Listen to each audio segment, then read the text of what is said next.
ഹിജ്റ 2-ാം വർഷം ഇസ്ലാമിക ചരിത്രത്തിൽ വളരെയധികം പ്രാധാന്യമേറിയൊരു വർഷമാണ്.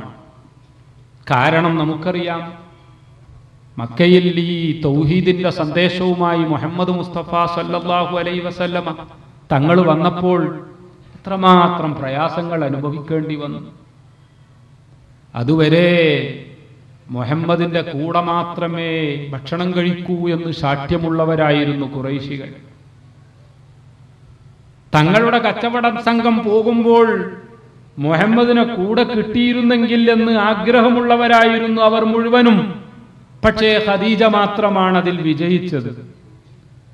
പരിശുദ്ധ കഅബയുടെ പരിസരത്ത് ദിവസവും ഖുറൈശികൾ മുഴുവനും ഒത്തുകൂടുക പതിവായിരുന്നു. മുഹമ്മദ് എവിടെയിരിക്കുന്നു, തൊട്ടടുത്ത സീറ്റ് കിട്ടണം എന്നായിരുന്നു മുഴുവൻ ആളുകളുടെയും ആഗ്രഹം. അബ്ദുൽ മുത്തലിബിന്റെ സ്വഭാവം വളരെയധികം ആദരണീയനായിരുന്നു. അദ്ദേഹം ആർക്കും അദ്ദേഹത്തോട് ബഹുമാനമാണ്. എന്തിന്, കഅബ തകർക്കാൻ വന്ന അബ്രഹത്ത് വരെ അദ്ദേഹത്തെ കണ്ടപ്പോൾ അദ്ദേഹത്തിന്റെ താടിയും അദ്ദേഹത്തിന്റെ ശരീര ഭംഗിയും മാത്രമല്ല അദ്ദേഹത്തിന്റെ പേഴ്സണാലിറ്റി ഒന്നാകെ അബ്രഹത്തിനെ ആകർഷിച്ചു.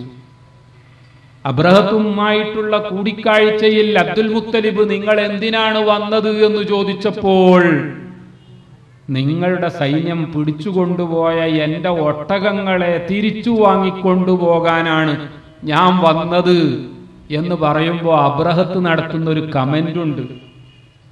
എന്താണ് ആ കമന്റ് എന്നല്ലേ? അബ്ദുൽ മുത്തലിബ്, നിങ്ങളെ കണ്ടപ്പോൾ എനിക്ക് നിങ്ങളെപ്പറ്റി വളരെയധികം മതിപ്പായിരുന്നു.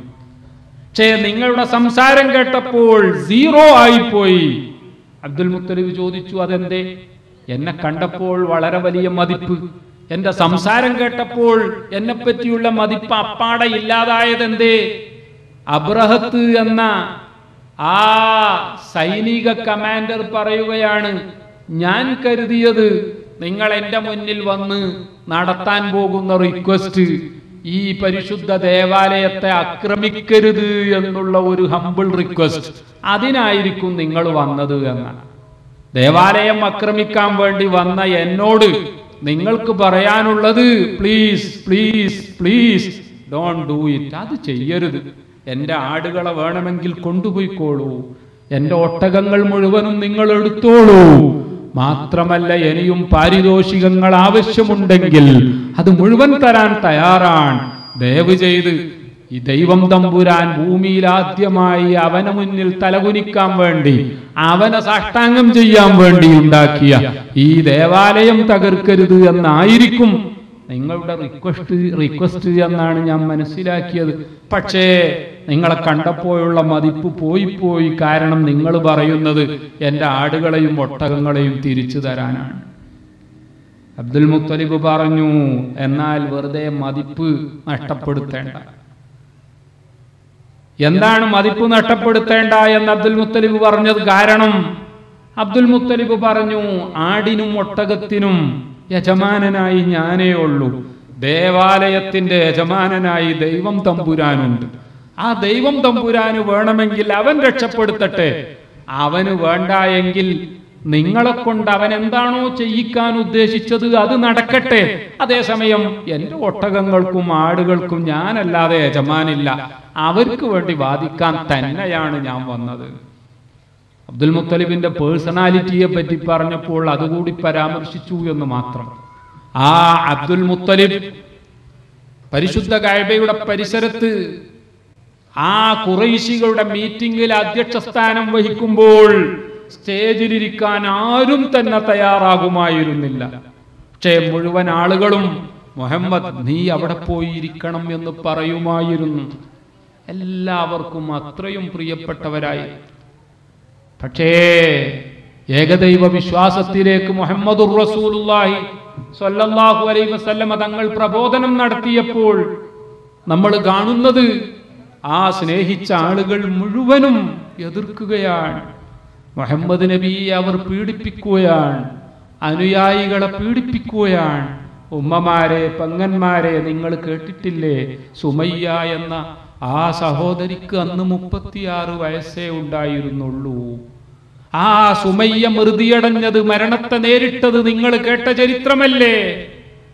മുഹമ്മദ് മുസ്തഫ സല്ലല്ലാഹു അലൈഹി വസല്ലമ തങ്ങളുടെ പ്രസ്ഥാനത്തിൽ കൂടി എന്ന ഒരൊറ്റ കാരണത്താൽ ചുട്ടുപൊള്ളുന്ന മണലിൽ നട്ടുച്ച സമയത്ത് മലർത്തിക്കിടത്തിക്കൊണ്ട് മണിക്കൂറുകളോളം തീയിലിട്ട് ചൂടാക്കിയ ഇരുമ്പിന്റെ ദണ്ട് മൂത്രദ്വാരത്തിലൂടെ പ്രവേശിപ്പിച്ചുകൊണ്ട് ആ അബലയായ പെൺകുട്ടിയോട് അഭിസംബോധന ചെയ്യുകയാണ് ശത്രുക്കൾ. സുമയ്യ, ഡു ഓർ ഡൈ, ഒന്നുകിൽ മരിക്കുക, അല്ലെങ്കിൽ മുഹമ്മദിന്റെ പ്രസ്ഥാനത്തിൽ നിന്ന് പിന്തിരിയുക. ആ പെൺകുട്ടിയെ തന്റെ വിശ്വാസത്തിൽ നിന്ന് പിന്തിരിപ്പിക്കാൻ ആ കിരാതമർദ്ദനങ്ങൾക്കൊന്നും സാധിച്ചില്ല. അവരോട് പറഞ്ഞു, നിങ്ങൾക്കെന്റെ കണ്ണുകൾ ചൂഴ്ന്നെടുക്കാം, നിങ്ങൾക്കെന്റെ കാതുകൾ അരിഞ്ഞു മാറ്റാം, നിങ്ങൾക്കെന്റെ ശരീരത്തിന്റെ ഓരോ അവയവങ്ങളും ഇഞ്ചിഞ്ചായി കഷ്ണം കഷ്ണമായി മുറിച്ചു മാറ്റാം. പക്ഷേ എന്റെ ഹൃദയത്തിൽ ഞാൻ പൊന്നുപോലെ സൂക്ഷിക്കുന്ന വിശ്വാസത്തെ ഊതിക്കെടുത്താൻ, അതിനെ നശിപ്പിക്കാൻ, അതിന് ചെറിയൊരു പോറലേൽപ്പിക്കാൻ നിങ്ങളുടെ ഈ അക്രമങ്ങൾക്ക് സാധ്യമല്ല എന്ന് പ്രഖ്യാപിച്ചുകൊണ്ട് ഈ പ്രസ്ഥാനത്തിനു വേണ്ടി സഹോദരിമാരുടെ കൂട്ടത്തിൽ നിന്ന് ആദ്യമായി രക്തസാക്ഷിത്വം വരിച്ച സുമയ്യ റളിയല്ലാഹു അൻഹാ, ബിലാലും ഖബ്ബാബും മറ്റുള്ള സഹാബിമാരും ഒക്കെ പറഞ്ഞു തരുന്ന കഥയും പ്രിയപ്പെട്ട സഹോദരന്മാരെ മറിച്ചൊന്നല്ല.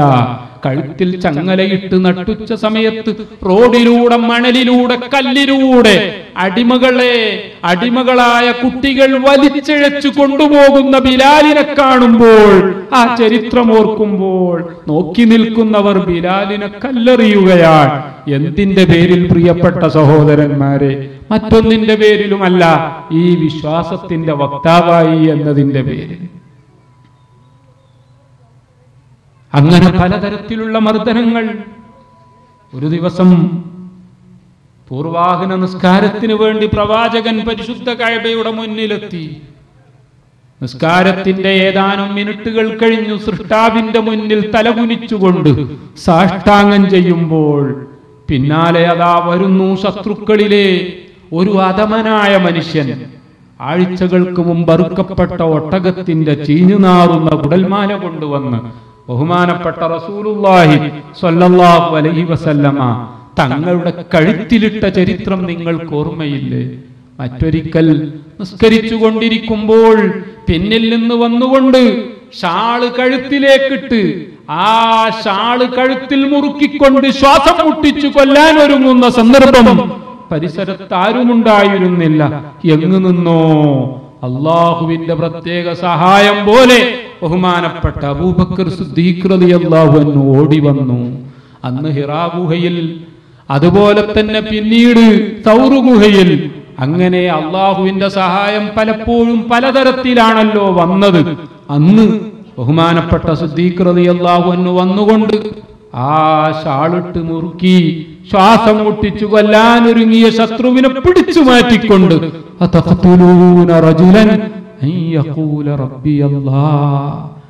ഈ മുഹമ്മദ് എന്ത് തെറ്റ് ചെയ്തിട്ടാണ് അദ്ദേഹത്തെ നിങ്ങൾ കൊല്ലാനൊരുങ്ങുന്നത്? കളവ് പറഞ്ഞിട്ടില്ല, മോഷണം നടത്തിയിട്ടില്ല, വ്യഭിചാരം ചെയ്തിട്ടില്ല, ബലാത്സംഗം ചെയ്തിട്ടില്ല, ഒരു കുട്ടിയുടെ മുഖത്തേക്ക് നോക്കി വിരൽ ചൂണ്ടി സംസാരിക്കുക പോലും ചെയ്തിട്ടില്ല. അരുത്, ആരെയും തെറി പറയരുത്, ചീത്ത പറയരുത്, ആർക്കും ഇഷ്ടമില്ലാത്ത ഒന്നും പറയരുത്, എന്തിനധികം ഇഷ്ടമില്ലാത്ത പേര് ചൊല്ലി ആരെയും വിളിക്കുക പോലും ചെയ്യരുത്. ഈ സന്ദേശം പ്രചരിപ്പിക്കുന്ന ഈ മഹാമനുഷ്യന് അതഖ്തുലൂന റജുലൻ അൻ യഖൂല റബ്ബി അല്ലാഹ്, ഈ പ്രപഞ്ചത്തെ മുഴുവൻ സൃഷ്ടിച്ച ദൈവം തമ്പുരാനാണ് എന്റെ സൃഷ്ടാവ് എന്ന് പറഞ്ഞ ഒറ്റ കാരണത്താൽ നിങ്ങൾ ഈ പാവം മനുഷ്യനെ കൊല്ലുകയാണോ എന്ന് ചോദിച്ചുകൊണ്ട് അന്ന് ബഹുമാനപ്പെട്ട സിദ്ദീഖുൽ അക്ബർ റളിയല്ലാഹു അൻഹു ആ ശത്രുവിനെ പിടിച്ചു മാറ്റിയിട്ടില്ലായിരുന്നെങ്കിൽ എന്ത് സംഭവിക്കുമായി? അങ്ങനെ പീഡനങ്ങളുടെ നീണ്ട നിര തന്നെയുണ്ടായി. പ്രിയപ്പെട്ട സഹോദരന്മാരെ, മക്കയിൽ നിന്ന് പലായനം ചെയ്യേണ്ടി വന്നു. പലർക്കും എത്യോപ്യയിലേക്ക് പോകേണ്ടി വന്നു. അവസാനം റസൂലുള്ളാഹി സ്വല്ലല്ലാഹു അലൈഹി വസല്ലമ തങ്ങൾ തന്നെ 53 കൊല്ലം ജീവിച്ച മണ്ണിനോട് വിട പറഞ്ഞുകൊണ്ട് അത്രയും കാലം ദിവസവും വന്നുകൊണ്ട് ആ ദേവാലയത്തെ നോക്കിക്കൊണ്ട് കണ്ണു നിറച്ചിരുന്ന പ്രവാചകർ അവസാനമായി കണ്ണു നിറച്ചുകൊണ്ട് പറയേണ്ടി വന്നു, യാ കഅബത്തല്ലാഹ്, ദേവാലയമേ, ഞാൻ ഇവിടെ നിന്ന് പോവുകയാണ്. പോകാൻ എനിക്ക് മനസ്സുണ്ടായിട്ടല്ല, ഇനി ഒരിക്കലും പോകണമെന്ന് ഞാൻ ഒരിക്കലും ചിന്തിച്ചിട്ടുണ്ടായിരുന്നുമില്ല. പക്ഷേ ഇന്ന ഖൗമക്കി അഖ്റജൂനി, നാട്ടുകാർ എന്നെ ഈ ദേവാലയമായ നിന്റെ പരിസരത്ത് താമസിക്കാൻ അനുവദിക്കുന്നില്ല. അതുകൊണ്ട് ഈ അശ്രുഗണങ്ങൾ ബാഷ്പാഞ്ജലിയായി നിന്റെ മുന്നിൽ സമർപ്പിച്ച് ഞാനിതാ പോവുകയാണ്. തിരിച്ചു വരാൻ ആഗ്രഹമുണ്ട്, വരും, വരാതിരിക്കില്ല. എന്നെങ്കിലും ഒരു ദിവസം വീണ്ടും നിന്നെ കാണാൻ ഞാൻ തിരിച്ചു വരാമെന്ന് പറഞ്ഞുകൊണ്ട് കഅബയോട് വിട പറഞ്ഞുകൊണ്ട് അല്ലാഹുവിന്റെ റസൂല് യാത്രയാവുകയുണ്ടായി. പ്രിയപ്പെട്ട സഹോദരന്മാരെ, ചരിത്രത്തിലെ ഒരുപാട് സംഭവ വികാസങ്ങൾ കൊടുവിൽ ശത്രുക്കളോടുള്ള സമീപനം മാറ്റണം എന്ന് അല്ലാഹു തആല തന്നെ പറയുകയുണ്ടായി. അല്ലാഹു അതുവരെ പ്രതിരോധ ആവശ്യത്തിന് വേണ്ടി ആയുധമെടുക്കാൻ സമ്മതം നൽകിയിരുന്നില്ല. പക്ഷേ ഇത്രയൊക്കെ ആയിട്ടും മുസ്ലിമീങ്ങൾ പ്രതികരിച്ചില്ല. അവസാനം അവരെല്ലാവരും കൂടി നാടുവിട്ടു. 500 കിലോമീറ്ററിലധികം വരുന്ന മദീനയിലെത്തി. ശല്യം നമ്മുടെ നാട്ടിൽ നിന്ന് പോയി കിട്ടിയിരിക്കുന്നു എന്ന് സമാധാനിക്കേണ്ടതിന് പകരം അഭയം നൽകിയ നാടിനെ കൂടി ആക്രമിക്കാൻ വേണ്ടി ശത്രുക്കൾ തയ്യാറായപ്പോൾ നമ്മളെ ഇവർ പീഡിപ്പിച്ചു. ആ പീഡനം നമ്മൾ സഹിച്ചു. അവസാനം നമ്മൾ പലായനം ചെയ്തു. ഇന്ന് നമുക്ക് അഭയം നൽകിയ നാട്ടുകാർ കൂടി നമുക്ക് അഭയം നൽകിയതിന്റെ പേരിൽ അപകട ഭീഷണിയിലാണ്. ശത്രുക്കൾ നമ്മുടെ നാടിനെ ആക്രമിക്കാൻ വരികയാണ്. ഇനി നോക്കു നിന്നുകൂടാ. അവിടെയാണ് അല്ലാഹു സുബ്ഹാനഹു വ തആല മുഅ്മിനീങ്ങൾക്ക് സെൽഫ് ഡിഫൻസിന് വേണ്ടി ആയുധമെടുക്കാനുള്ള സമ്മതം നൽകുന്നത്. ഉദിന ലില്ലദീന യുഖാതലൂന ബിഅന്നഹും ദുലിമൂ. അതേ, സമരത്തിലേക്ക്, യുദ്ധത്തിലേക്ക് വലിച്ചിഴക്കപ്പെട്ട വിശ്വാസികൾക്ക് ഇതാ അനുമതി നൽകപ്പെട്ടിരിക്കുന്നു. പരിശുദ്ധ ഖുർആന്റെ പ്രഖ്യാപനം നോക്കൂ നിങ്ങൾ. സമരത്തിലേക്ക്, യുദ്ധത്തിലേക്ക് വലിച്ചിഴക്കപ്പെട്ട അഥവാ നിർബന്ധിതരായ വിശ്വാസികൾക്ക് സമ്മതം നൽകപ്പെട്ടിരിക്കുന്നു. കാരണം ബിഅന്നഹും ദുലിമൂ, വിശ്വാസികൾ അവർ മർദ്ദിതരാണ്, അവർ മർദ്ദകരല്ല. മർദ്ദിതർക്ക് ആയുധമെടുക്കാനുള്ള അവസരം നൽകാഞ്ഞാൽ വലൗലാ ദഫ്റുല്ലാഹി നാസ ബഅലഹും ബിബഅലിൻ ലഹുദ്ദിമത് സ്വവാമിഉ വബിയഉൻ വസലവാത്തുൻ വമസാജിദ് യുദ്കറു ഫീഹാ ഇസ്മുല്ലാഹ്. ഈ ലോകത്ത് മർദ്ദിതന് സെൽഫ് ഡിഫൻസിന് വേണ്ടി ആയുധമെടുക്കാൻ അവകാശം നൽകുന്നില്ല എങ്കിൽ ആരാധനാലയങ്ങൾ എങ്ങനെ നിലനിൽക്കും? ജൂതന്മാരുടെ സിനഗോഗുകൾ, ക്രൈസ്തവരുടെ ചർച്ചുകൾ, ഗിരികീർത്തനങ്ങൾ നടക്കുന്ന മഠങ്ങളും മസ്ജിദുകളും ഇതൊക്കെ ലോകത്ത് നിലനിൽക്കേണ്ടത് ആവശ്യമാണ് എന്നൂന്നി പറഞ്ഞുകൊണ്ട് അത്തരം സാംസ്കാരിക കേന്ദ്രങ്ങൾ നിലനിൽക്കണമെങ്കിൽ മർദ്ദിതർക്ക്, മർദ്ദകർക്കെതിരെ സെൽഫ് ഡിഫൻസിന് വേണ്ടി, ദിഫാഇന് വേണ്ടി ആയുധമെടുക്കാൻ സമ്മതം നൽകേണ്ടിയിരിക്കുന്നു. അതുകൊണ്ട് ഇതാ വിശ്വാസികളെ സമ്മതം നൽകപ്പെട്ടിരിക്കുന്നു എന്ന് ഖുർആൻ പറഞ്ഞപ്പോൾ പ്രിയപ്പെട്ട സഹോദരന്മാരെ, അത്തരം ഒരു സാഹചര്യത്തിൽ തങ്ങളെ ഇങ്ങോട്ടാക്രമിക്കാൻ വേണ്ടി വന്ന സമൂഹത്തിന് നേരെ ആ പ്രതിരോധാവശ്യാർത്ഥം ആയുധമെടുക്കാൻ മുസ്ലിമീങ്ങൾ തയ്യാറായി. അങ്ങനെ ബദർ പിറന്നു. ആ ബദർ ഉണ്ടായിരുന്നില്ലെങ്കിൽ ലോക മുസ്ലിമീങ്ങളുടെ അവസ്ഥ എന്താകുമായിരുന്നു? ബദർ യുദ്ധം കഴിഞ്ഞു ആഴ്ചകളേ ആയിട്ടുള്ളൂ. അഥവാ മുഹമ്മദ് നബിയുടെ 53 കൊല്ലത്തെ മക്ക ജീവിതവും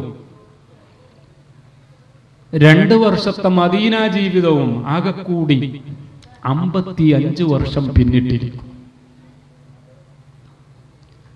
അന്നൊരു സംഭവം നടക്കുകയാണ്. മുഹമ്മദ് നബി ഉള്ളത് മദീനയിലാണ്.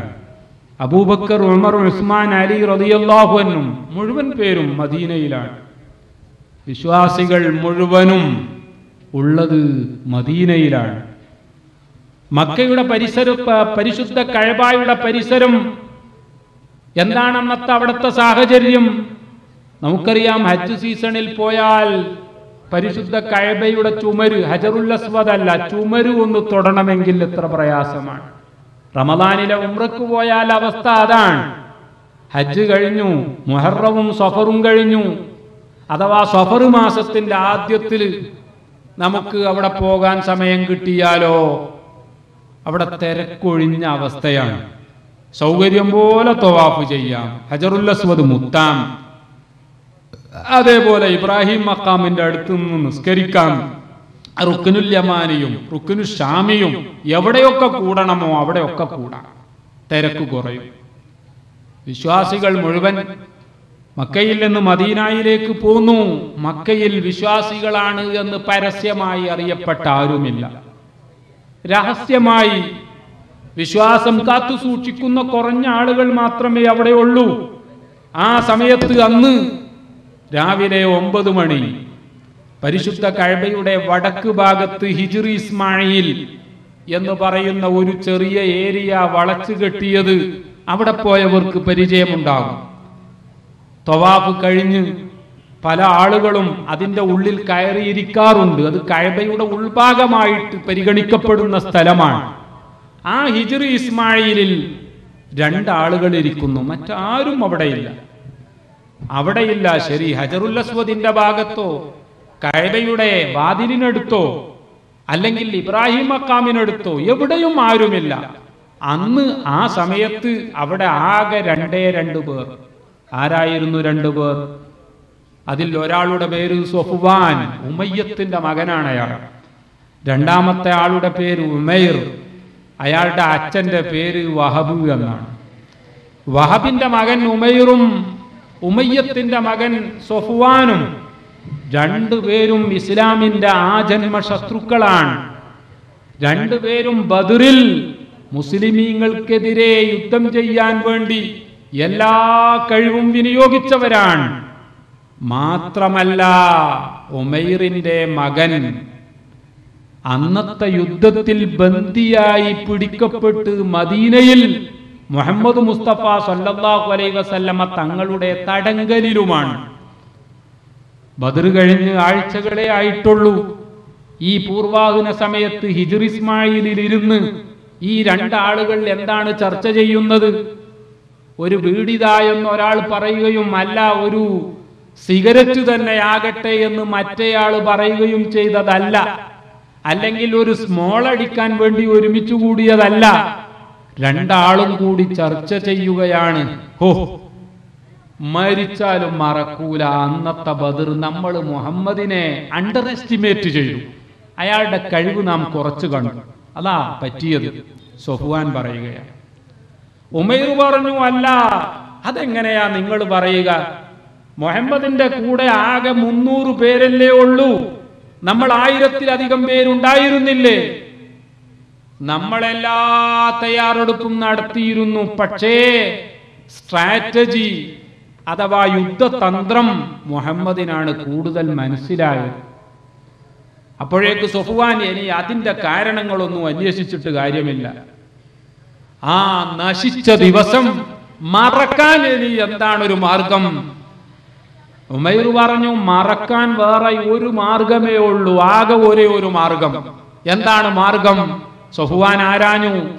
ഉമൈർ പറഞ്ഞു, മുഹമ്മദിന്റെ തലയെടുത്ത് ഇവിടെ കൊണ്ടുവരിക.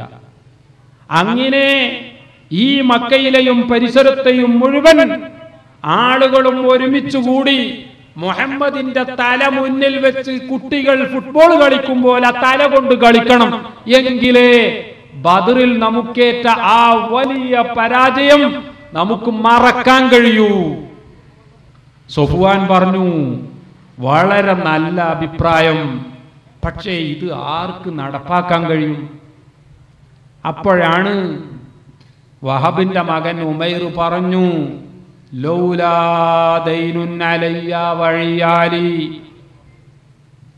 സത്യം പറഞ്ഞാൽ എൻ്റെ മക്കൾ വളരെ ചെറിയ മക്കളാണ്, സ്വയം അധ്വാനിച്ച് ജീവിക്കാനുള്ള പ്രായം എൻ്റെ മക്കൾക്കായിരുന്നു എങ്കിൽ, അതിൻ്റെയൊക്കെ പുറമെ ഞാൻ അന്ന് ബദർ യുദ്ധത്തിന് സംബന്ധിച്ചത് തന്നെ മറ്റുള്ളവരോട് പണം കടം വാങ്ങിയിട്ടാണ്, ഉണ്ടായിട്ടല്ല. മുഹമ്മദിനോടുള്ള ദേഷ്യം കൊണ്ട് കടമാണെങ്കിൽ കടം, യുദ്ധത്തിന് എന്തായാലും കൂടണം എന്ന് ഞാൻ വാശി പിടിച്ചു. കടം വാങ്ങിയിട്ടാണ് ഞാനും എൻ്റെ മകനും യുദ്ധത്തിന് പോയത്. ആ കടവും എൻ്റെ ഈ ചെറിയ മക്കളുടെ കാര്യവും ഏറ്റെടുക്കാൻ ആരെങ്കിലും ഉണ്ടായിരുന്നെങ്കിൽ ഈ ലോകം മുഴുവൻ സന്തോഷിക്കുന്ന തരത്തിൽ, നമ്മളൊക്കെ ആ ബദറിന്റെ ആഘാതം മറക്കുന്ന തരത്തിൽ മുഹമ്മദിന്റെ തലയെടുത്ത് വരാൻ ഞാൻ തയ്യാറാണ്. ഉമൈർ പറയേണ്ട താമസം ഉമയ്യത്തിന്റെ മകൻ സൊഫ്വാൻ പറഞ്ഞു, നിന്റെ മക്കൾ എൻ്റെ മക്കളാണ്. എന്റെ മക്കൾ ഒരു മുറുക്ക് പച്ചവെള്ളം കുടിച്ചാൽ ഉമൈറെ, നിന്റെ മക്കൾ എൻ്റെ മക്കൾ കുടിക്കുന്നതിന്റെ മുമ്പ് കുടിക്കും. നിന്റെ മക്കൾ ആഹാരം കഴിച്ചിട്ടേ ഉമൈറെ ഈ സൊഫ്വാന്റെ മക്കൾ ആഹാരം കഴിക്കൂ. ഒന്നും നീ പേടിക്കേണ്ട, മക്കളെ ഞാൻ ഏറ്റെടുത്തു. പിന്നെ നിന്റെ കടമല്ലേ, ഇതാ ഇപ്പോൾ തന്നെ ഞാനത് വീട്ടാൻ തയ്യാറാണ്, ധൈര്യമായിരിക്കും. ഉമൈർ പറഞ്ഞു, എങ്കിൽ ശരി, ഈ വിഷയം നമ്മൾ രണ്ടാളും മാത്രം അറിയുക, മറ്റാരും അറിയരുത്, നമ്മുടെ കൂട്ടത്തിൽപ്പെട്ട ആരും തന്നെ അറിയരുത്. അങ്ങനെ ഉമൈർ വീട്ടിൽ പോയി വളരെ കടുത്ത വിഷം വാങ്ങിക്കൊണ്ടുവന്ന് തന്റെ വാള് വിഷത്തിലൂട്ടി മദീനയിലേക്ക് പുറപ്പെടുകയാണ്. പുറപ്പെടുന്നതിന്റെ മുമ്പ് സൊഫ്വാന്റെ സമീപത്ത് വീണ്ടും ചെല്ലുകയാണ്. ഞാൻ പോവുകയാണ്. സൊഫ്വാൻ ചോദിച്ചു, അല്ല, ആത്മവിശ്വാസമുണ്ടോ? ആത്മവിശ്വാസമില്ലാതെ എൻ്റെ മക്കളെയും കടവും നീ ഏറ്റെടുത്തു. അപ്പോ സൊഫ്വാൻ പറഞ്ഞു, കടം ഞാൻ വീട്ടിൽ കഴിഞ്ഞുട്ടോ, മക്കളെ കാര്യം ഞാൻ ഏറ്റു. പിന്നെ പറഞ്ഞു ഉമൈർ, എൻ്റെ മകൻ മുഹമ്മദിന്റെ അടുക്കൽ തടവിലായതുകൊണ്ട് എനിക്ക് ഏത് സമയത്തും മുഹമ്മദിന്റെ അടുത്തേക്ക് കയറി ചെല്ലാൻ ഒരു വഴിയുമായി, അതുകൊണ്ട് ഞാൻ ഇപ്പോൾ തന്നെ പുറപ്പെടുകയാണ്. ഉമൈർ മക്കയിൽ നിന്ന് യാത്ര പുറപ്പെട്ടു. 500 കിലോമീറ്റർ ദൂരമുണ്ട്. 2-3 ദിവസം കഴിഞ്ഞു. ഒരു പ്രഭാത വേളയിൽ ബഹുമാനപ്പെട്ട ഉമർ ഇബ്നുൽ ഖത്താബ് റളിയല്ലാഹു അൻഹു തന്റെ കൂട്ടുകാരോടൊത്ത് മദീന പള്ളിയിൽ, അവരും ബദറിനെ സംബന്ധിച്ചാണ് സംസാരിക്കുന്നത്. അവർക്ക് സംസാരം മറ്റൊരു ശൈലിയിലാണെന്ന് മാത്രം. അങ്കുലീപരിമിതമായ നമ്മുടെ ആളുകൾ, ആയുധം പോലുമില്ലാത്ത നമ്മൾ, വളരെ പ്രയാസപ്പെട്ട നമ്മൾ, ആ മുഴുവൻ സർവസന്നാഹങ്ങളോടും കൂടി വന്ന ശത്രുക്കളെ പരാജയപ്പെടുത്തിയത് എങ്ങനെയാണ്? അതേ, കമ്മിൻ ഫിയത്തിൻ ഖലീലത്തിൻ ഗലബത്ത് ഫിയത്തൻ കസീറത്തൻ ബിഇദ്നില്ല, ദൈവിക സഹായം ഉണ്ടായതുകൊണ്ടാണ്, നമ്മുടെ നബിയുടെ ആ സഹായം കൊണ്ടാണ്.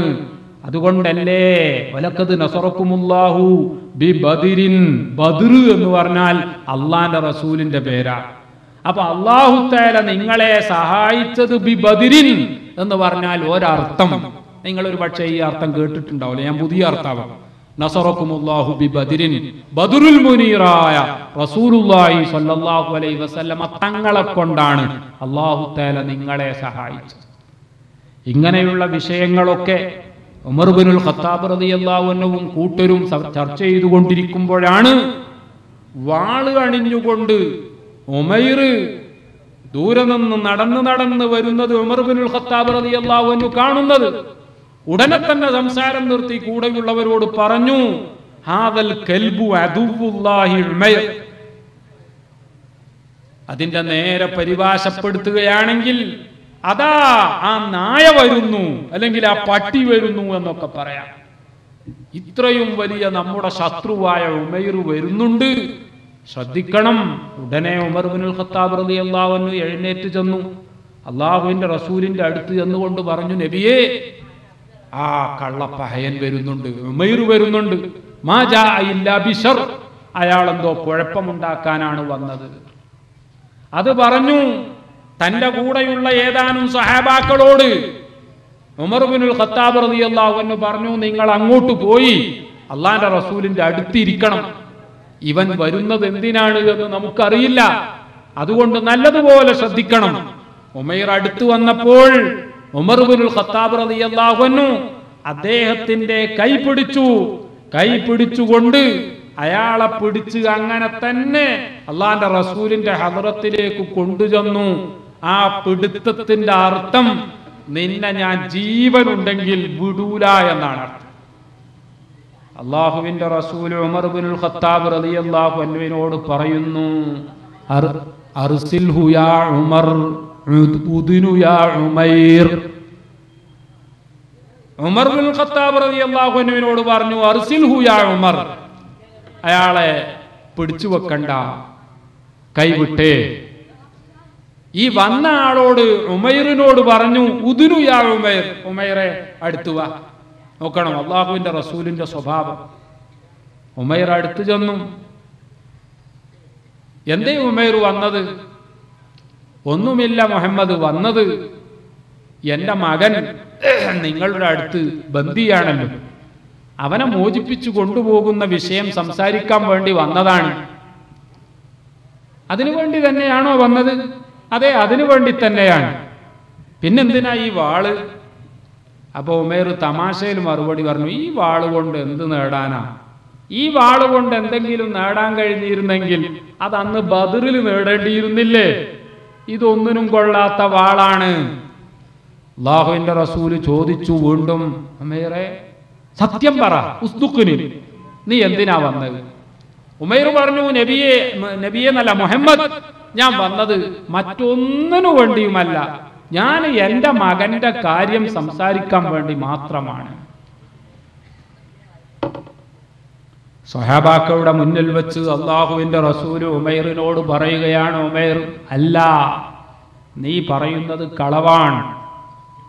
നീയും സഫ്വാൻ ഇബ്നു ഉമയ്യയും ഹിജ്റി ഇസ്മായിലിൽ നിങ്ങൾ രണ്ടുപേരും ഒറ്റക്കിരുന്ന് ബദറിൽ നടന്ന സംഭവങ്ങൾ അയവിറക്കി. ആ സമയത്ത് നീ പറഞ്ഞില്ലേ, എന്റെ മക്കളെ നോക്കാൻ ആളുണ്ടായിരുന്നെങ്കിൽ, എന്റെ കടം വീട്ടാൻ വല്ല മാർഗവും ഉണ്ടായിരുന്നെങ്കിൽ മുഹമ്മദിന്റെ തലയെടുത്ത് ഞാൻ കൊണ്ടുവരും എന്ന് നീ പറഞ്ഞില്ലേ? നീ അത് പറഞ്ഞപ്പോൾ സഫ്വാൻ അത് മുഴുവൻ ഞാൻ ഏറ്റെടുക്കാമെന്ന് പറഞ്ഞില്ലേ?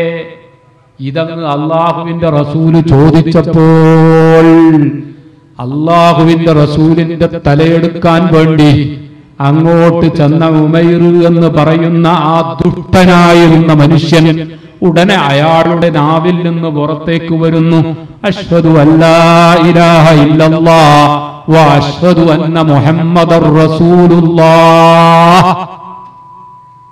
ആ കഠിന ശത്രു മുസ്ലിമായി മാറുകയാണ്. അങ്ങ് അകലെ മക്കയിൽ സഫ്വാൻ ഉമൈർ പുറപ്പെട്ടതിന്റെ പിറ്റേന്ന് മുതൽ ചിലരോടൊക്കെ പറഞ്ഞിരുന്നു, ഒരു സന്തോഷ വാർത്ത വരാനുണ്ട്, നല്ലതുപോലെ കാത്തിരുന്നോളൂ, ഒരുങ്ങി വന്നോളൂ. ഓരോ ദിവസവും മദീനയിലെ വാർത്ത അറിയാൻ വേണ്ടി മദീനയിൽ നിന്ന് മക്കയുടെ ഭാഗത്തേക്ക് വരുന്നവരോടൊക്കെ സഫ്വാൻ ചോദിക്കുമായിരുന്നു, അല്ല മദീനയിൽ എന്തോ വിശേഷമുണ്ടോ?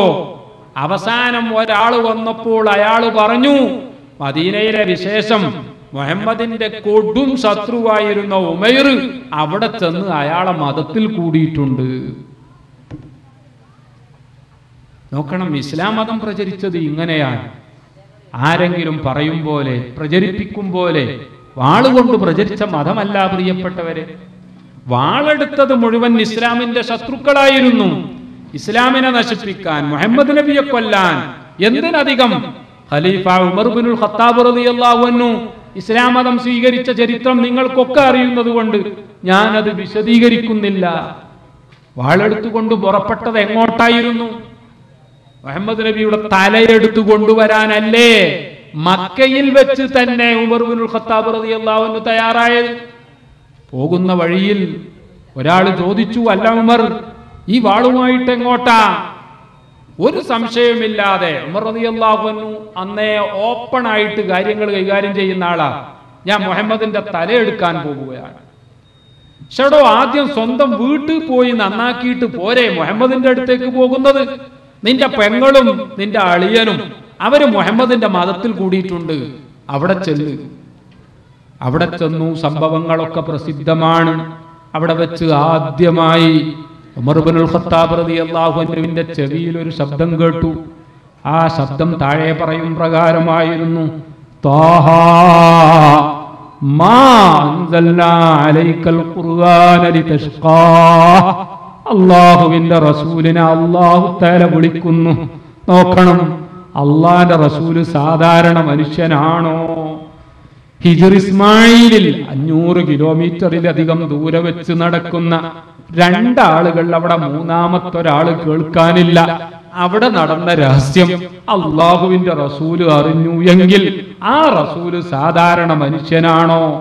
ആ റസൂലുള്ളാഹിനെ പറ്റി പറയുന്നത്, അവരുടെ മൗലിദ് ഓതുന്നത് ശിർക്കാകുമോ? ബഹുമാനപ്പെട്ട സയ്യിദ് അവറുകൾ എത്തി. ഇൻഷാ അല്ലാഹ് ഞാൻ കൂടുതൽ പ്രസംഗിക്കൂല, വളരെ എളുപ്പത്തിൽ മതിയാകും.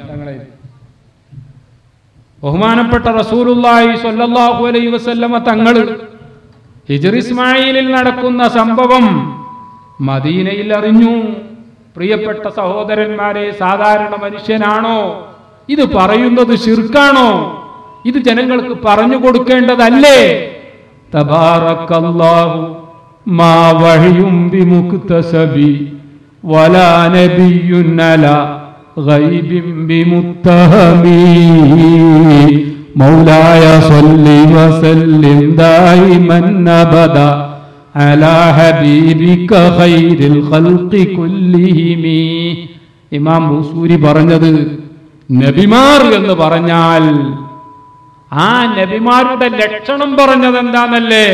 തബാറക്കല്ലാഹ് മാ വഹയും ബിമുക്തസബി. ആരെങ്കിലും കുറച്ച് കാലം മാധ്യമത്തിലോ തേജസ്സിലോ അല്ലാത്ത വല്ല പത്രത്തിലോ പത്രപ്രവർത്തനം നടത്തിയാലോ, അതല്ലെങ്കിൽ ഏതെങ്കിലും ഒരു ചാനലിൽ കുറച്ച് ചാനൽ ചർച്ചകളിൽ കൂടിയാലോ, അങ്ങനെയൊന്നും വഴി എന്ന് പറയുന്നത് കിട്ടൂല. അതൊരാള് ആശിച്ചിട്ട് അതിനുവേണ്ടി അധ്വാനിച്ചിട്ട് കിട്ടുന്നതല്ല. അത് അല്ലാഹു സുബ്ഹാനഹു വ തആല തന്നെ അവനിഷ്ടമുള്ള ആളുകളെ തെരഞ്ഞെടുത്തു കൊടുക്കുന്നതാണ് എന്ന് പറഞ്ഞതിന് ശേഷം ബൂസൂരി പറയുകയാണ്, വലാ നബിയ്യുൻ അലാ ഗൈബിൻ ബിമുത്തഹമി. നബിമാർക്ക് ഗൈബ് അറിയൂല എന്ന് പറയുന്നത് ശരിയല്ല. ആ നബിമാർക്ക് അല്ലാഹു സുബ്ഹാനഹു വ തആല ഗൈബ് അറിയിച്ചു കൊടുക്കും.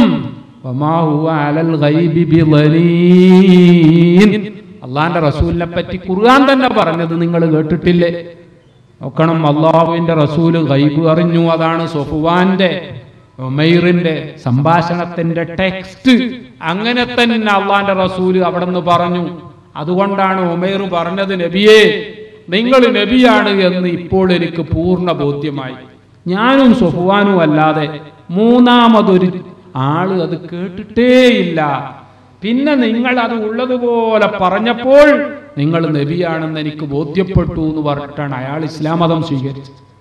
ഇവിടെ ഉമർ ഇബ്നുൽ ഖത്താബ് റളിയല്ലാഹു അൻഹുവിന്റെ ചെവിയിൽ കേൾക്കുകയാണ്, ത്വാഹ മാ അൻസൽനാ അലൈക്കൽ ഖുർആന ലിതഷ്ഖാ ഇല്ലാ തദ്കിറതൻ ലിമൻ യഖ്ശാ തൻസീലൻ മിമ്മൻ ഖലഖൽ അർള വസ്സമാവാതിൽ ഉലാ الرحمن على العرش استوى له ما في السماوات وما في الأرض وما بينهما وما تحت الثرى وإن تجهر بالقول فإنه يعلم السر وأخفى الله لا إله إلا هو له الأسماء الحسنى.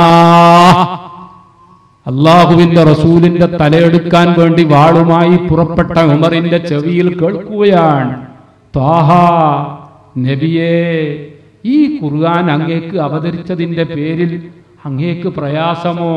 ഇല്ല. ഈ ദീനിൽ കൂടിയതിന്റെ പേരിൽ പ്രയാസം ഒരിക്കലും ഉണ്ടാവുകയില്ല. ഈ ഖുർആൻ ഒരിക്കലും പരാജയത്തിന്റെ കാരണമാവുകയില്ല. ഇത് ആരുടെ ഖുർആനാണ്, ആരുടെ വാക്യങ്ങളാണെന്നറിയാമോ? തൻസീലൻ മിമ്മൻ ഖലഖൽ അർള വസ്സമാവാതിൽ ഉലാ. ഒരു ദുർബലനായ മനുഷ്യന് സംരക്ഷണം നൽകാൻ ഈ അണ്ടകടാഹങ്ങൾ സൃഷ്ടിച്ച ദൈവം തമ്പുരാന് എന്ത് പ്രശ്നമാണുള്ളത്, പ്രയാസമാണുള്ളത്? ഒരിക്കലും അങ്ങനത്തെ യാതൊരു പ്രയാസവുമില്ല. ആ ദൈവം തമ്പുരാന്റെ സംരക്ഷണം നിങ്ങൾക്കുണ്ടാകും എന്ന് പറയുന്ന ഖുർആൻ വാക്യം കേട്ടപ്പോൾ ഉമർ ഇബ്നുൽ ഖത്താബ് റളിയല്ലാഹു അൻഹുവിന്റെ മൈൻഡ് സെറ്റ് മാറിപ്പോയി. കൂടുതൽ അത് വായിക്കാൻ താല്പര്യമുണ്ടായി. വിശ്വാസത്തിന്റെ വക്താവാകാൻ സ്വയം അദ്ദേഹം ആഗ്രഹം പ്രകടിപ്പിച്ചു. അല്ലാഹുവിന്റെ റസൂലിന്റെ സഭയിലേക്ക് എത്തി. അശ്ഹദു അല്ലാ ഇലാഹ ഇല്ലല്ലാഹ് വ അശ്ഹദു അന്ന മുഹമ്മദർ റസൂലുള്ളാഹ്. ഒരു ഉമറിന്റെ ചരിത്രമല്ല, ഒരു ഉമൈറിന്റെ മാത്രം ചരിത്രമല്ല, അല്ലെങ്കിൽ ഏതോ ഒരു സെയ്ദിന്റെയോ ഒരു അംറിന്റെയോ ചരിത്രമല്ല. ഇസ്ലാമിക ചരിത്രം മുഴുവൻ പരിശോധിച്ചാൽ ആ പ്രവാചകരുടെ സന്നിധാനത്തിൽ എത്രയെത്ര പ്രഗത്ഭരായ സ്വഹബാക്കളുണ്ടോ അവർ മുഴുവൻ ഇസ്ലാമിലേക്ക് കടന്നു വന്നത് വാളിനെ പേടിച്ചിട്ടായിരുന്നില്ല. അള്ളാഹുവിന്റെ റസൂല് നോട്ടുകെട്ടുകൾ എടുത്തു നീട്ടിയപ്പോൾ അത് കണ്ട് കണ്ണ് മഞ്ഞളിച്ചത് കൊണ്ടായിരുന്നില്ല, മറിച്ച് ആ ഇസ്ലാമിന്റെ തനതായ സത്യം നേരിട്ട് അനുഭവിക്കാൻ അവർക്ക് അവസരം ലഭിച്ചു. ഞാൻ ഉദ്ധരിക്കട്ടെ ഇന്ത്യ രാജ്യത്തിന്റെ പ്രഥമ രാഷ്ട്രപിതാവായിരുന്ന ഗാന്ധിജിയെ. നമ്മുടെ രാജ്യത്തിന്റെ രാഷ്ട്രപിതാവാണ് അദ്ദേഹം. യങ് ഇന്ത്യ എന്ന പുസ്തകത്തിൽ ഒരിക്കൽ എഴുതുകയുണ്ടായി, when I convinced more and more about Islam, I came to the point, it was not the sword that won a place for Islam in those days. ഞാൻ ഇസ്ലാമിനെ സംബന്ധിച്ച് കൂടുതലായി മനസ്സിലാക്കിയപ്പോൾ എനിക്ക് നേരത്തെ ഉണ്ടായിരുന്ന തെറ്റിദ്ധാരണ നീങ്ങിപ്പോയി. ഇസ്ലാം പ്രചരിച്ചത് വാളുകൊണ്ടായിരുന്നു എന്നുള്ള ആ ധാരണ അപ്പാടെ ഞാൻ മാറ്റേണ്ടി വന്നു, തിരുത്തേണ്ടി വന്നു. കാരണം ഇസ്ലാമിനെ സംബന്ധിച്ച് ആഴത്തിൽ പഠിക്കാൻ എനിക്ക് അവസരം ലഭിച്ചു. ഗാന്ധിജി തുടർന്ന് പറയുന്നത്, ആ മുഹമ്മദ് നബി സല്ലല്ലാഹു അലൈഹി വസല്ലമ തങ്ങളുടെയും അനുയായികളുടെയും ജീവിത രീതി, വാഗ്ദത്തങ്ങൾ പാലിക്കാൻ അവർ കാണിച്ച ഉത്സുകത, അവരുടെ പ്രവൃത്തിയിലും വാക്കിലുമുള്ള സത്യസന്ധത, ശത്രുക്കളോട് പോലും അവർ പുലർത്തിയ സഹിഷ്ണുത, പ്രകോപനങ്ങൾ ഉണ്ടാകുമ്പോൾ പോലും അവരെല്ലാവരും കാണിച്ച സംയമനം, അങ്ങനെ നീണ്ടുപോകുന്നു. ഗാന്ധിജി ഇസ്ലാമിന്റെ വളർച്ചയ്ക്ക് പിന്നിലെ കാരണമാണ് എന്ന് യങ് ഇന്ത്യയിൽ എഴുതിയ വിഷയങ്ങൾ. ഇതൊക്കെ നോക്കിക്കണ്ടുകൊണ്ടല്ലേ പ്രിയപ്പെട്ട സഹോദരന്മാരെ, ലോകത്ത് ചരിത്രം എഴുതിയ ഒരുപാട് ആളുകൾ അള്ളാഹുവിന്റെ റസൂലിനെ ഏറ്റവും വലിയ മഹാനെന്ന് വിശേഷിപ്പിച്ചത്. ഫ്രഞ്ച് ചരിത്രകാരനായിരുന്ന ലാമാർട്ടിൻ തന്റെ വിശ്രുതമായ ഹിസ്റ്ററി ഡി ലാ ടർക്കി എന്ന പുസ്തകത്തിൽ രേഖപ്പെടുത്തുകയുണ്ടായി, if greatness of purpose, smallness of means and astounding results are the three criteria of human genius, who could dare to compare any man in modern age with Muhammad. ലാമാർട്ടിൻ 3 കാര്യങ്ങൾ എണ്ണുകയാണ്. ഒന്നാമതായി greatness of purpose, വളരെ വലിയ ഒരു ലക്ഷ്യം. ആ വലിയ ലക്ഷ്യം നേടാൻ ആധുനിക ലോകത്ത് നമുക്കുള്ളതുപോലെ സൗകര്യമുണ്ടോ? ഒട്ടകപ്പുറത്ത് വേണ്ടേ 500 കിലോമീറ്ററും 1000 കിലോമീറ്ററും സഞ്ചരിക്കാൻ? കിടക്കുന്നതാകട്ടെ നമ്മുടെ പോലത്തെ മണിമന്ദിരങ്ങളിലാണോ, അമ്പരചുംബികളായ കെട്ടിടങ്ങളിലാണോ? അന്ന് എയർ കണ്ടീഷൻ ഉണ്ടോ, ഫാൻ ഉണ്ടോ? ഒന്നുമില്ല. മൊബൈൽ ഫോണില്ല, ഒന്നുമില്ല. ആളുകളോട് ബന്ധപ്പെടാൻ അവരെ നേരിട്ട് ചെന്ന് കാണുക മാത്രമേ നിർവാഹമുള്ളൂ. ഒട്ടകങ്ങളുടെ കാലുകൾ പോലും തഴമ്പിച്ചു പോകുന്ന അത്രയും വളരെ പരുഷതയാർന്ന മരുഭൂമിയിലെ ജീവിതം. ആ മരുഭൂമിയിലെ ജീവിതം ഇദ്ദേഹം ലാമാർട്ടിൻ പറയുകയാണ് വലിയ ഒരു ലക്ഷ്യം. ആ വലിയ ലക്ഷ്യത്തിന് വേണ്ടി അദ്ദേഹത്തിന് ലഭ്യമായ സൗകര്യമാകട്ടെ ആൻഡ് സ്മോൾനെസ് ഓഫ് മീൻസ്, വളരെ പരിമിതമായ സൗകര്യം. പരിമിതമായ സൗകര്യങ്ങളിലൂടെ വലിയ ഒരു ലക്ഷ്യത്തിന് വേണ്ടി പ്രവർത്തിച്ചപ്പോൾ സൗകര്യമില്ലാത്തതിന്റെ പേരിൽ നമ്മുടെ പല പ്രവർത്തനങ്ങളും ഒരു പക്ഷേ പൂർണ്ണമായി പാഴായി പോകാറുണ്ട്, അല്ലെങ്കിൽ പകുതിയാകാറുണ്ട്. ഏറ്റവും ചുരുങ്ങിയത് വിചാരിച്ചത്ര വിജയിക്കാതിരിക്കാറുണ്ട്. എന്നാൽ അദ്ദേഹം പറയുന്നു, if greatness of purpose and smallness of means and astounding results, വളരെ വലിയൊരു ലക്ഷ്യത്തിന് പരിമിതമായ സൗകര്യത്തിലൂടെ പ്രവർത്തിച്ചപ്പോൾ ലോകത്തെ മുഴുവൻ അത്ഭുതപ്പെടുത്തുന്ന ഫലവും കിട്ടുക എന്നതാണ് are the 3 criteria of human genius. ഒരു മനുഷ്യൻ ഏറ്റവും വലിയ പ്രതിഭയാണ് എന്നതിന്റെ അടിസ്ഥാനം, അതിന്റെ മാനദണ്ഡമെങ്കിൽ, ഞാനല്ല ചോദിക്കുന്നത്, ഒരു മുസ്ലിം പണ്ഡിതനല്ല, ഇസ്ലാമിന് വേണ്ടി എഴുതാൻ ഏൽപ്പിക്കപ്പെട്ട ആരുമല്ല എഴുതിയത്.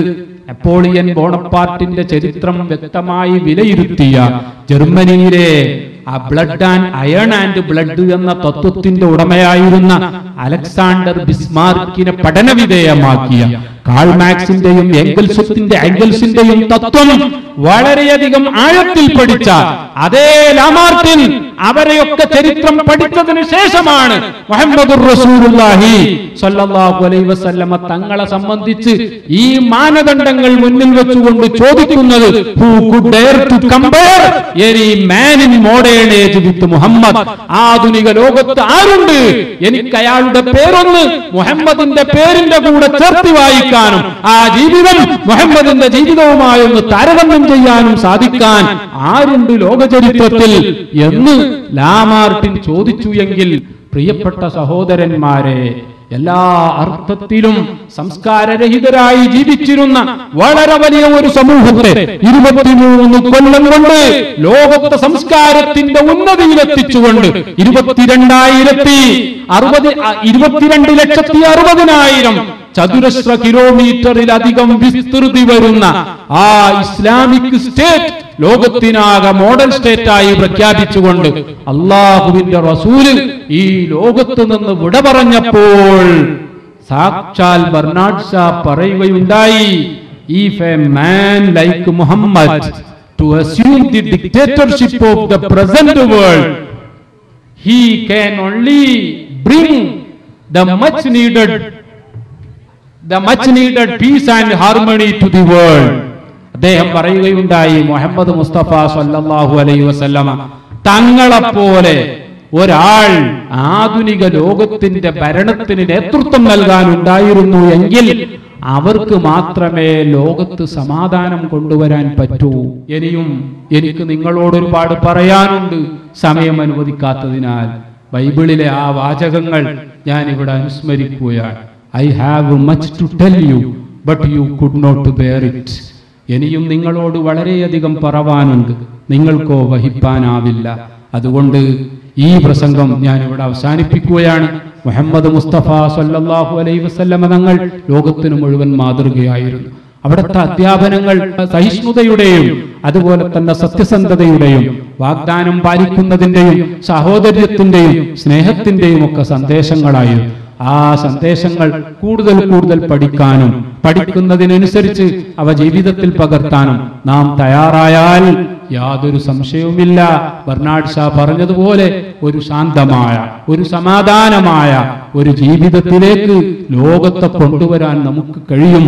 നമ്മുടെ കൊച്ചു കേരളത്തിന്റെ അവസ്ഥ വളരെയധികം ദയനീയമാണ്. പാവപ്പെട്ടൊരു പെൺകുട്ടി, പേര് സൗമ്യ എന്നായിരുന്നു. ആ പെൺകുട്ടിക്ക് സ്വന്തം ജീവിക്കാൻ തന്നെ വകയുണ്ടായിട്ടായിരുന്നില്ല. അവർ പക്ഷേ ജോലി ചെയ്തത് കുടുംബം പോറ്റാനായിരുന്നു. വാടകക്കൂരയിൽ താമസിച്ചുകൊണ്ട് നിത്യവും ജോലിക്ക് പോയ ആ പെൺകുട്ടി അന്ന് വൈകുന്നേരം ജോലി കഴിഞ്ഞ് തിരിച്ചു വരുമ്പോൾ ട്രെയിനിൽ വെച്ച്, പ്രിയപ്പെട്ട സഹോദരന്മാരെ, ഒരു കാമക്കൊടൂര ഭീകരൻ ആ പെൺകുട്ടിയെ ട്രെയിനിൽ നിന്ന് തള്ളിയിട്ടുകൊണ്ട് ആ മൃതശരീരത്തിനോട് തുല്യമായ ശരീരത്തിൽ ബലാത്സംഗം ചെയ്യാൻ തയ്യാറായി എങ്കിൽ ഇത് കൊച്ചു കേരളത്തിലാണോ? ഇതാണോ നമ്മുടെ കേരളം? ഇതാണോ ആർഷഭാരതത്തിന്റെ സംസ്കാരം? പ്രായപൂർത്തിയായ അന്നു മുതൽ ഇന്നലെ രാത്രി വരെ രാത്രി ഉറക്കം വരണമെങ്കിൽ ഏതെങ്കിലും ഒരു പെണ്ണ് കൂടെയുണ്ടാകണമെന്ന് നിർബന്ധമുണ്ട്. അതുകൊണ്ട് വ്യഭിചാരം പാടില്ല എന്ന് നീ പഠിപ്പിക്കുന്ന ആ ഒരൊറ്റ വിഷയം എനിക്ക് അംഗീകരിക്കാൻ പ്രയാസമുണ്ട്. ഘട്ടം ഘട്ടമായി അതും ഞാൻ ഒഴിവാക്കിക്കളയാം. തൽക്കാലം വ്യഭിചാരം ചെയ്യാൻ ഒരു അനുമതി നീ നൽകണം മുഹമ്മദേ, എങ്കിൽ ഞാൻ നിന്റെ പാർട്ടിയിൽ ചേരാമെന്ന് പറഞ്ഞു വന്ന ചെറുപ്പക്കാരനോട് ഒരല്പസമയം അവിടെ ഇരുത്തിയതിനു ശേഷം പ്രവാചകർ ചോദിക്കുകയാണ്, സുഹൃത്തേ, നീ എന്ത് ജോലി ചെയ്യുന്നു? അദ്ദേഹം പറഞ്ഞു, ഞാൻ വിറക് വെട്ടുകാരനാണ്. അതെ, വീട്ടിൽ ആരൊക്കെയുണ്ട്? അയാൾ വീണ്ടും പറഞ്ഞു, മുഹമ്മദ്, വളരെ വിഷമമാണ്. 4 പെണ്ണുങ്ങൾക്ക് ആകെ ഒരാൺതുണയായി ഞാനേ ഉള്ളൂ. ആരൊക്കെയാണ് നിന്റെ വീട്ടിൽ? എനിക്ക് ജന്മം നൽകിയ എന്റെ അമ്മയുണ്ട്, കൂട്ടത്തിൽ ഒരു പെങ്ങളുമുണ്ട്, എന്റെ ഭാര്യയുമുണ്ട്, ഒരു മകളുമുണ്ട്. ഈ 4 പെണ്ണുങ്ങൾക്ക് കൂടി, സ്ത്രീകൾക്ക് കൂടി ആണായി ഞാൻ മാത്രമേ ഉള്ളൂ മുഹമ്മദ്. മുഹമ്മദ്, രാവിലെ വീട്ടിൽ നിന്ന് പുറപ്പെട്ടാൽ പല ദിവസങ്ങളിലും ഞാൻ തിരിച്ചെത്തുന്നത് അർദ്ധരാത്രിയിലാണ്. അങ്ങനെ പകൽ മുഴുവൻ പണിയെടുത്തു വേണം ഈ സ്ത്രീകളെ മുഴുവൻ പോറ്റാൻ. ഇത് പറഞ്ഞ ചെറുപ്പക്കാരനോട് അള്ളാഹുവിന്റെ റസൂല് ചോദിക്കുകയാണ്, എങ്കിൽ സുഹൃത്തെ ഞാൻ ഒരു ചെറിയ സംശയം ചോദിക്കട്ടെ. രാത്രി വളരെ വൈകി, ഇരുട്ടിയതിനു ശേഷം വളരെയധികം ക്ഷീണിതനായി വീട്ടിലേക്ക് തിരിച്ചു വന്നപ്പോൾ വീട്ടിന്റെ മുറ്റത്ത് നിന്ന് അകത്തു നോക്കിയപ്പോൾ നിനക്ക് കാണാൻ കഴിഞ്ഞത് നിന്റെ സ്വന്തം ഭാര്യയുമായി ഒരു അന്യപുരുഷന്റെ വിചാരത്തിൽ ഏർപ്പെടുന്നതാണെങ്കിൽ നിനക്കത് സഹിക്കാൻ പറ്റുമോ എന്ന ചോദ്യത്തിന് അയാൾ പറഞ്ഞ മറുപടി, നബിയേ, ജീവിതത്തിൽ അന്നുവരെ മരങ്ങളുടെ മുരട്ടിൽ മാത്രം ഉപയോഗിച്ച ഈ മഴു അന്ന് ഞാൻ എന്റെ ഭാര്യയെ കൊല്ലാൻ വേണ്ടി ഉപയോഗിക്കും, അതെനിക്ക് സഹിക്കാൻ പറ്റില്ല. അമ്മയോടാണെങ്കിലും മകളോടാണെങ്കിലും പെങ്ങളോടാണെങ്കിലും ഇതേ സമീപനമായിരിക്കും എന്റേത്. എന്റെ പെങ്ങളെ, എന്റെ ഉമ്മയെ, എന്റെ മകളെ, എന്റെ ഭാര്യയെ ആരെങ്കിലും വ്യഭിചാരത്തിന് ഉപയോഗിക്കുന്നത് ജീവിതത്തിൽ എനിക്ക് സഹിക്കാൻ പറ്റില്ല എന്ന് പറഞ്ഞപ്പോൾ അള്ളാഹുവിന്റെ റസൂൽ ആ ചെറുപ്പക്കാരനോട് പറഞ്ഞു, എങ്കിൽ സുഹൃത്തെ, നീ പറഞ്ഞല്ലോ വ്യഭിചാരം നടത്താതെ നിനക്ക് ഉറക്കം വരില്ല എന്ന്. നീ ഉപയോഗിക്കുന്ന സ്ത്രീ അത് മറ്റൊരു പുരുഷന്റെ പെങ്ങളോ അയാളുടെ മകളോ അയാളുടെ ഉമ്മയോ അയാളുടെ ഭാര്യയോ ആയിരിക്കില്ലേ? അവർക്കത് ഇഷ്ടമാകുമോ? നോക്കൂ, നിങ്ങൾ ജീവിതം മുഴുവൻ ദുശീലം ശീലിച്ച ഈ മനുഷ്യനെ ഒരു മിനിറ്റ് നേരം ഉപദേശം കൊണ്ട് വളരെ സുന്ദരമായ ഒരു സ്വഭാവത്തിന്റെ ഉടമയാക്കി. യാ മുഹമ്മദ്, കല്ലാ വല്ലാഹി ലാ അസ്നി അബദൻ യാ റസൂലല്ലാഹ്, never never, I never do it. നബിയെ, ജീവിതത്തിൽ ഒരിക്കലും ഇനി ഞാൻ വ്യഭിചരിക്കില്ല എന്ന് പറയുന്ന അവസ്ഥയിലേക്ക്. അതെ, ഫിലിപ്പ് കെ ഹിറ്റി പറഞ്ഞു, 23 കൊല്ലം കൊണ്ട് ലോകത്തിന് തന്നെ മാതൃകയായ ഒരു രാഷ്ട്രം പണിതുകൊണ്ട് 22,60,000-ത്തിലധികം ചതുരശ്ര കിലോമീറ്റർ ഒരു വലിയ മഹത്തായ മോഡൽ സ്റ്റേറ്റ് ലോകത്തിന് നൽകിക്കൊണ്ട് ഈ ലോകത്തെ മനുഷ്യത്വത്തിന്റെ ഏറ്റവും വലിയ പാഠങ്ങൾ ലോകാവസാനം വരെയുള്ള ജനതക്ക് സമ്മാനിച്ചുകൊണ്ട് മുഹമ്മദ് മുസ്തഫ സല്ലല്ലാഹു അലൈഹി വസല്ലമ AD 632 ഇഹലോകവാസം വെടിയുകയുണ്ടായി. ആ റസൂലുള്ളാഹിയുടെ ജീവിതം നാം കൂടുതൽ പഠിക്കണം. ആ പഠനങ്ങൾ നമ്മൾ ജീവിതത്തിൽ പകർത്തണം. അവരെ പറ്റി മദ്ഹ് പറയാൻ മൗലിദ് സദസ്സുകൾ സംഘടിപ്പിക്കണം. അവരോട് സ്നേഹം വർദ്ധിപ്പിക്കാൻ ആവശ്യമായ എന്തൊക്കെയുണ്ടോ അതൊക്കെ ചെയ്യണം. അതിന് നേതൃത്വം നൽകിയ മർക്കസുൽ ഹുദക്കും സാരഥികൾക്കും അല്ലാഹു തൗഫീഖ് ഏറ്റിത്തരുമാറാവട്ടെ എന്ന് ആശംസിച്ചുകൊണ്ട് ഞാൻ എന്റെ പ്രസംഗം അവസാനിപ്പിക്കുകയാണ്. അല്പം നീണ്ടുപോയി എന്ന് ഞാൻ തന്നെ സംശയിക്കുന്നു, ക്ഷമിക്കണമെന്ന് അപേക്ഷിച്ചുകൊണ്ട് നിങ്ങളുടെ പ്രാർത്ഥനകളിൽ ഞങ്ങളെയൊക്കെ ഉൾപ്പെടുത്താൻ മറക്കരുത് എന്ന വസിയ്യത്തോടെ ഞാൻ അവസാനിപ്പിക്കട്ടെ. വാഖിറു ദഅവാന അനിൽ ഹംദുലില്ലാഹി റബ്ബിൽ ആലമീൻ. വസ്സലാമു അലൈക്കും വറഹ്മത്തുള്ളാഹി വബറകാതുഹു.